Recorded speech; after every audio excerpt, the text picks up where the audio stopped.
Hi guys, new location dropped. I am in my living room and I am having some breakfast. Hang on. Ta-da! This is sourdough bread with Polish ham from the Polski sklep and cucumber and spring onion and pepper. Today is my day off, so I'm going to be spending time with my beloved, with my sweetest, loveliest girl in the whole wide world, my best friend. And we are going to go on a walk. She also might come here for a bit because it was my brother's birthday yesterday, so we have some chocolate cake left over and we might have some coffee and cake together. I have a personal mission today, which is to find the I don't know what they're called, but they're these pimple patches with apparently little needles, teeny weeny needles in them, because this has been giving me grief for so long now. I think in my last vlog I was talking about this. This is oh god, what's it called? I probably shouldn't be touching it. Is it like a cyst, cystic pimple? Because it's under the skin and I don't normally get those kinds of pimples. Up here I'm developing a pimple and that's fine because I can just put on a Starface pimple patch. But because they're surface pimple patches, apparently they don't work on these. You can see it's kind of starting to form a head, but it's been there too long and it's so uncomfortable. I'm so aware of it.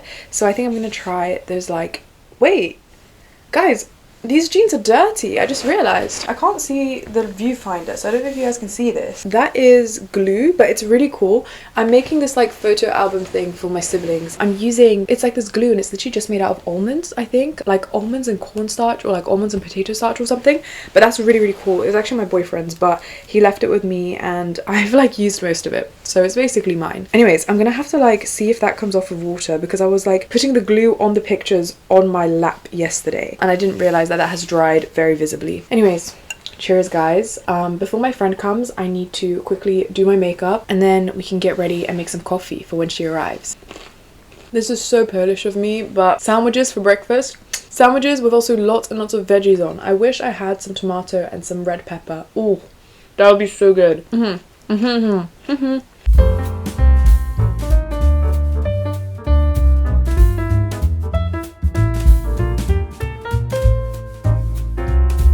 Hey guys, I'm gonna be dead honest. I do not wash my face in the mornings. I splash it with water, which I've already done, but I don't properly wash it because for me, I find that to be too stripping, but I do wash my face, just not in the mornings. My skin is way better. I don't know if you can see because the lighting here isn't very good, but there is a slight rash still from where I overused vitamin C, but it is way better now. So I am no longer doing my crazy hydrating 3-step routine. I'm just going to use this Noni Ampule. I'm definitely pronouncing that wrong. This is from Celimax and it says calming skin radiance on the back. So I've been using this and it has felt very, very nice. And I do wait, that looks so beautiful. It's such a satisfying texture. I wish that was solid and that was jelly, you know, I don't know. I feel rotten. I don't even want to say what time it is. It's 1 p.m. I've been up since 7, by the way. I don't know what happened to me today. I hate using my phone in the morning and usually I'm quite good with not going on my phone, going downstairs, cleaning, brushing my teeth, doing I don't know, a little bit of journaling and cleaning my room a bit before switching my phone on. Today, that didn't happen. I don't know why my screen time is 4 hours and a half and I've not even, I've just had breakfast. Really bad, really bad. I'm not proud of it. But that's okay because luckily today is my day off and I'm just hanging out with my friend and she wakes up quite late. So I was hoping to maybe catch up on some uni work while she wasn't up yet, but that's okay. I might put a bit of moisturizer on actually. I can't be bothered to go all the way up to my room, so let me steal some of my mum's. Hello. She has a pretty thick one. Oh my god. So I'm just gonna put a little bit. Last time I was talking to you guys, I mentioned that I feel it's really important for me to perhaps engage with art a bit more and storytelling, just because of the fact that I've been struggling quite a lot. Oh my gosh, I don't know why I was so croaky. I'm not gonna pretend I'm doing much better. Still doing bad, but of course I would, you know. I've not watched any more movies, but I have been playing video games because I think that's another really cool way to storytell. The last game that I played was Deltarune and that was really bad. I was addicted to Deltarune. I genuinely, I have played for so many hours because I'm very serious about 100% in games. I had so many hours on in that game. I would speak to every single character and I would exhaust every single dialogue option. And then not only did I play the whole game, I have genuinely probably watched, guys, actually not joking, probably around, okay, let me think, let me make sure this isn't a lie. Somewhere between, because I really am not sure, somewhere between 50 to 100 hours of Deltarune fan theory videos. It's so bad. I complain about not having time. This was over the course of a few months, to be fair. Like, let me defend myself real quick. But it was so bad. And I would be doing things while watching those videos. But yeah, I watched a lot of Deltarune fan theories, and this always happens with like all the kind of, I'm sorry, this is gonna sound a bit rude. This is like a diss towards myself, but you know, all the kind of like stereotypical losery Reddit Discord-esque kind of, and I'm saying this, all this is a dig towards myself, and like in order to defend myself, let me explain what I mean. I skipped loads of school in sixth form, and what was I doing with my time that I was like, you know, I'd skipped school to acquire? I was watching FNAF fan theories. And I watched so many FNAF fan theories that I'd run out of fan theories. Like everything I'd click on, I'd be like, yeah, I already know this. So I'd have to watch FNAF fan game fan theories. Like not even the actual FNAF games, but like the fan games. Okay, this was all a few years ago now, so my memory is not what it used to be. I can't remember entirely. But there was this one game that was based off of Scott's like game he made before FNAF, which is like the two like beavers or whatever, like the Beaver Brothers or something. Everything you do in the day, kind of like FNAF 6. See guys, I'm not joking, I know my stuff. Everything you do in the day of those games, which is based off of that game that Scott made, then in the night you would be playing basically FNAF, and like everything you did in the day would impact the night. And I remember that was a fan game. I was watching fan theories about that. I was deep in it. My favorite show of all time is Neon Genesis Evangelion, and I saw End of Evangelion in the cinema. I love Undertale, I love Deltarune, and I'm currently getting into, well, I'm not getting into, I downloaded the demo of Persona 3. I've just seen a lot of people talk about the Persona games for a while, and I feel like it's people in that kind of circle, and it's like, wait, this is my shit, you know? I do also have Enna Dream Barbecue downloaded, but I've not played that. But yeah, I wasn't sure which Persona game to get. I was kind of confused with like, I don't know, I was just kind of confused because there's so many and there's different like iterations of the game, but I'm not really sure, and they were all really different prices, so I had no idea what I was doing. And I went on Reddit and I searched up which Persona game should I get first, and everyone was recommending Persona 3. It is £60, but was currently when I checked yesterday, on sale for £24, but that's still like a bit steep if I'm not gonna like the game. So they have a demo which I've been playing. I think I've nearly finished it, and I don't know, I'm on the fence. I also have Hollow Knight, which I really want to play. I feel like I've got a lot of games to play, and I also do not game that much. Oh, I left my contour upstairs. Okay, we're gonna be contour-less today. But yeah, I feel like I have a lot of games to play, and I know I'm talking about these games, but this is all like the games I've played or heard about or like watched like Markiplier play when I was like really young. This is all over a long span of time. I do not game very often. I didn't have a PC until like early this year, so there's kind of no need for me to buy Persona if I'm not going to play it. Also, I really need to hurry up because I've been very carried away with chit-chatting, and I think my friend is arriving soon, and my room is so messy, and I also have way too much concealer on my face. I just feel like I'm basically using my concealer as foundation. I really wanted to go to the cafe today to do a bit of, not like actual studying. I've been reading Ethics by Foucault for fun, like not like for my course or anything, but I have been trying to read it as though it's for my course, since it's probably going to cover similar things, and also because I feel like that's probably, I don't know, it's like I could just read it before bed, but I feel like I really want to engage with it the way I would with like a proper text. I don't know if what I'm saying makes sense. I just feel like I want to engage with it the way I would engage with work that I'm reading like for an academic purpose. So I've been like making notes while reading it.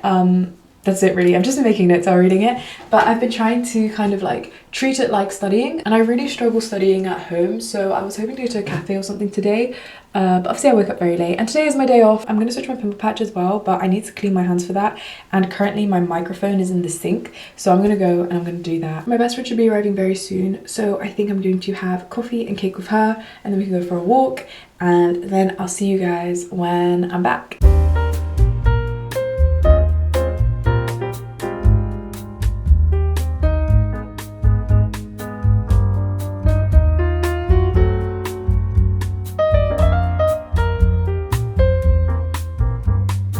Hi guys, it's now the next day because I'm awful at vlogging and I always forget to, but also because my best friend ended up staying at my house until like 9 or 10 o'clock, and then I just went straight to bed. But I had so much fun with her, and I had a really cool PR package that I want to show you guys in a moment. I truly feel like I feel so healed. I think that I got very lazy for a while with going outside. I think that like I was reflecting a bit because I've now been on social media for about a year. I started TikTok in September of 2024 and I started YouTube in like, I can't remember exactly, but in early 2025. I think January or February I started YouTube. So I've been on social media for around a year, and I was reflecting a bit on the kind of content and the kind of themes that I would discuss in my content when I first started, and I realized it was a lot more like wholesome kind of mental health stuff. And I think because that's what my life looked like at the time, because I was working part-time as a childminder, so my days were so brilliant. I was just playing with babies and hugging babies and chatting to babies all day, and then I would come home, and I said all day, that's a lie, I was working part-time. So around like 3 o'clock I'd come home, and my best friend had a job that allowed her to be very flexible as well, and she was mostly working for herself, so we would just hang out all day. I was averaging like 20k steps a week minimum, and I thought that that wasn't that great. I can't remember the last time I was averaging that much. I remember there was some weeks that I was averaging like 30k steps a week. I was just like walking everywhere every day. I was cycling so much as well. I was just also, I think, a lot happier, but I also think like times were different back then. It's almost like a perpetual cycle. Like, I don't know if that's the word. It's very like cyclical. Like, I get really depressed about like politics and the state of the world and like the horrible stuff happening. So then afterwards I kind of isolate a bit more and I don't really leave the house as much. Or even if I try not to isolate, I'll be like, oh, I want to do like gentle things. Like, can we just like sit in my room or sit in your room instead of going on a walk? And then because of that, I don't really feel much better. So then again, I kind of get depressed, and then I'm like, oh, let's just keep doing that. And I think I was really good last year. Obviously I was just kind of in a better place because I wasn't as depressed about what was going on. I still was, but it like was a lot more manageable. And I feel like because of that, I was like, yeah, the steps were crazy. I was walking constantly. I was outside constantly. I feel like the seasonal depression had like less of a chance of getting me. Like, I'm a bit concerned that I'm gonna get really depressed because yeah, I'm just like not going out as much as I'd like. But the past week, I think since I kind of had my like, oh my goodness, like I'm really getting into a bad place because of all the political stuff going on. I hate saying political stuff because I feel like that kind of minimizes what I'm talking about, because I think a lot of people associate politics as this kind of like external force that you can ignore, or like news that you can like tune into if you want. That's not what I mean. I mean like something a bit more serious and a bit more like, so I just wanted to quickly like explain that when I say politics, that's what I mean. I feel like the word politics was minimizing what I meant. I think I really was not taking care of myself, and I was watching the news so much, and I was talking about it so much, and I was thinking about it so much, and then I wasn't really checking in on myself of how I was feeling. But after realizing like, crap, I really need to check in on myself more and also take care of myself because I'm actually doing really bad. Since then, I've been trying to go on walks a lot more, and it has been wonderful. Oh my goodness, like I feel so much more grounded. I feel so much more able to cope with truths, and I just feel so much more like, okay, I'm here. I think I really want to go back to prioritizing that kind of stuff. Also guys, the PR that I wanted to talk about, this is all from Ariana and Evans. I received this perfume and also these little testers, and I want to talk to you guys about them because I am usually quite picky of perfume, but this all is just so wonderful. Like, I genuinely really recommend this perfume brand. I want to talk about the testers first, and I'll go in order of like least favorite to favorite. First of all, I have Plum and Bliss, and this is a plum perfume. It's quite mature, like it's got like a kind of spicy woodiness to it, and I'm pretty sure that this has the note of cannabis in it, which I don't think is super like in your face. Like, this perfume doesn't smell like I just like gardened and ate a plum, you know? It's a lot more quiet. Like, I don't really pick up on the cannabis that much, but I definitely do smell a kind of like earthy tone to it, and I assume it's that. The only reason this is my least favorite is because I don't really like plum perfumes, but as far as plum perfumes go, this is really nice. It also has a bit of a soapy quality to it, but I'd say in a positive way. Like, it smells really clean. It smells like a really clean plum, and also like a kind of like woody backing to it that I think really grounds the whole scent and just makes it a lot more mature, a lot more elevated than your regular plum perfume. Next, I have Matcha Tea, and I don't normally like matcha perfumes because I just feel like they have this weird note to them. Most of the ones I've smelled. I'm a matcha lover, by the way, and I'm an OG matcha lover. This is my hashtag not like other girls moment, but I just mean that like I'm Asian and I grew up in Asia, and in Asia we would have a lot of matcha flavored stuff, and then afterwards I just like, when I was a bit older, before I was able to drink coffee, because I hated the taste of coffee for so long, which is ridiculous because now I like love coffee, but for ages I was like, I really need some caffeine, but I hate coffee, and I would have matcha. I'd have matcha with hot water, and I found it very interesting seeing people have like matcha lattes like in the past few years, but but I really like them, and this is based on a matcha latte. I think the issue perhaps of other matcha perfumes I've smelled is that they do smell like matcha, and in the kind of nostalgic way that I associate matcha, which is like, I guess, matcha in its powder form, or like matcha in hot water, which like is kind of just matcha. But I feel like there's this like really, I don't know if dry is the right word, because yeah, like matcha powder is dry, but the perfume has this very dry element to it where it just like, I don't know, something about it, it smells almost like dusty. I don't know if that's the right way to like explain it. Even if they've been really nostalgic, they've not felt wearable. This is the first matcha perfume I've smelled where it's like, wow,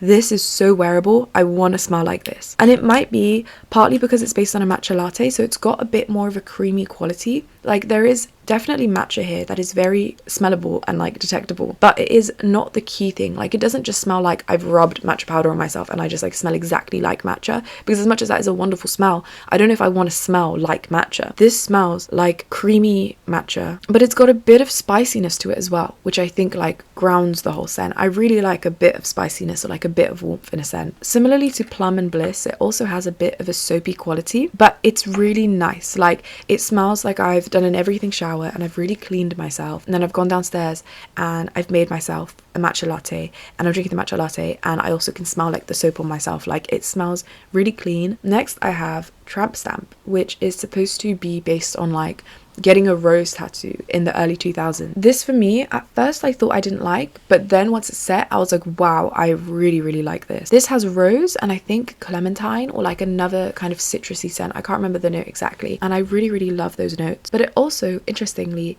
has tattoo ink as a note, which I didn't know that was like a possible note. I didn't know tattoo ink had a smell. What's also quite cool about this one is that the scent changes with wear. Like I feel like a lot of scents kind of stay the same throughout, which is also great, especially if you really like a scent, you don't really want it to change. But this one's interesting because, like I said, the first spray I was a bit like, oh, I don't know how I feel about it. The first spray was soapy. Like there is a slight soapy element to all of these scents, but I really like that. With the other two, perhaps it's a bit more detectable, but what I mean to say about this is that the first spray was quite soapy, and I was like, whoa, that is actually like quite soapy. And then afterwards it was really rose and really citrusy, and I was like, wait, I really like this. And then it kind of faded into a more subdued kind of like almost skin scent, which is very interesting because obviously it's supposed to be like a tattoo. I really like this. I really recommend it. It definitely isn't a traditional rose and like clementine, whatever the orange kind of fruit was, I can't remember, but it definitely isn't like classically that. It is like its own thing. I wouldn't be able to point to one note exactly and be like, oh, this is mostly this kind of perfume. Last of all, from the testers, I have my favorite one. Oh my god, this is so amazing. This is Vanille Vendetta. I do not like vanilla perfumes normally. I am kind of a vanilla hater. Even if I've liked the smell of vanilla perfumes, I'm very picky about what I like to smell like, and I've never associated myself as someone who smells like vanilla. Like I've never found a vanilla perfume that I've wanted to smell like, other than Sweet Almond Blossom from Floral Street, but that is not really a vanilla perfume. It's like got vanilla notes in it. I'd say the main part of that perfume is the more kind of bright citrusy scent. This is amazing. It reminds me ever so slightly of Maison Margiela Afternoon Delight, but that perfume I found a bit sickly. This smells like the version of that I can wear and that I love even more. It's got tonka bean as well, and it smells like the most comforting donut. It is a lot more unisex than traditional vanilla perfumes, and it is a lot less sweet as well, which I think is why I like it so much, because I struggle a bit with like overly sweet perfumes. And a lot of vanillas I find to be overly sweet. This also does have quite a lot of bright notes in as well. The primary kind of image I'm getting is like a custard donut, and like specifically the custard part. Usually if someone would describe a perfume like that to me, I'd be like, oh, that sounds really interesting and I would love to smell that, but I don't know if I'd want to smell like that. I want to smell like this, and I am tempted to buy a full bottle once the perfume ban is over. So I'll have to wait till next year. Although next year is quite soon now. So yeah, you might see me smelling like this soon. I think this is a really great autumn winter scent. And last of all, I have Chiang Mai, which is really cool because I am Thai and I grew up in Thailand, and I was really excited to smell this because this is supposed to be based on Thailand. A lot of the notes in this are notes that are used in traditional Thai cooking, and I think a lot of the oils are from Thailand, like they're sourced from Thailand. So I was very excited to see how nostalgic this would be, because I thought like from the sound of the notes it would be very nostalgic. It has a lot of very bright and sharp Thai cooking scents. Like it's got basil, it's got lime, it's got lemongrass, but it also has coconut milk. And when you smell the perfume, the lime hits you very hard, and it definitely is extremely bright in that way, which again I love bright scents. The main part of the scent is definitely the basil and the lemongrass and the lime, but the coconut milk I think just like takes it that one step further, where it already smells so delicious and yummy, but the coconut milk just also makes it really comforting. I think it also makes it so much more wearable, because this like smells like a Thai curry that you're having like in a market, but it smells like that but wearable. Because I think one worry I had about this, as much as I was excited because I was like, oh, that sounds really nostalgic, I was like, oh, I don't know how wearable that would be, but yeah, it's super wearable. I don't feel it smells overly like food. However, as much as it's an extremely nostalgic scent for me, like I said about the vanilla, I'm very picky about what I imagine myself smelling like, and I found that I tend to gravitate towards much more citrusy kind of like orange perfumes, and I just kind of like, I don't know, I think I just associate myself as smelling like that more, even though I love other perfumes. I don't really know if I associate Aleks smelling like Chiang Mai, but I let my brother smell it because he also grew up in Thailand with me, and I asked him what he thinks, and he really likes it, and he said if I don't plan to wear it, he would really like if I could give it to him. So I'm going to give this to my brother, and that's great because that means that I get to smell the perfume still, because I'll be smelling it on him and I guess like around the house, but I don't have to smell like it, which is also nice because I don't really think I associate myself smelling like this. But anyways, I really recommend Ariana and Evans. It is a small perfume company run by, I think, like just the family. The daughter, who I think developed Tramp Stamp, is my mutual on TikTok, and I think that's how she found me and why she sent them to me. I don't know if she'll be watching this. I did another like review on TikTok as well because I thought that that might be a bit better for exposure, but if she is watching this, thank you so much again. And I really recommend, if you are someone, because I think quite a few people who watch me are like into perfumes, I really recommend, this is a brand to keep on your radar. I'm gonna go now. I'm gonna go and hang out with my boyfriend. I'm very excited, but thank you so much for watching. I think as much as I love doing these vlogs, I struggle with what to title them. In these ones, though, I like nothing particularly happens, but I've hung out with you guys. Like I think I named my last one like lazy autumn vlog or something, and like low-key, what has today been? Today's been a lazy autumn vlog. So now I'm like, wait, what should I title this one? Thank you so much for watching. Please like and subscribe, please comment. I love watching your guys' comments, I love reading your guys' comments, and I'll see you guys next week. Bye bye.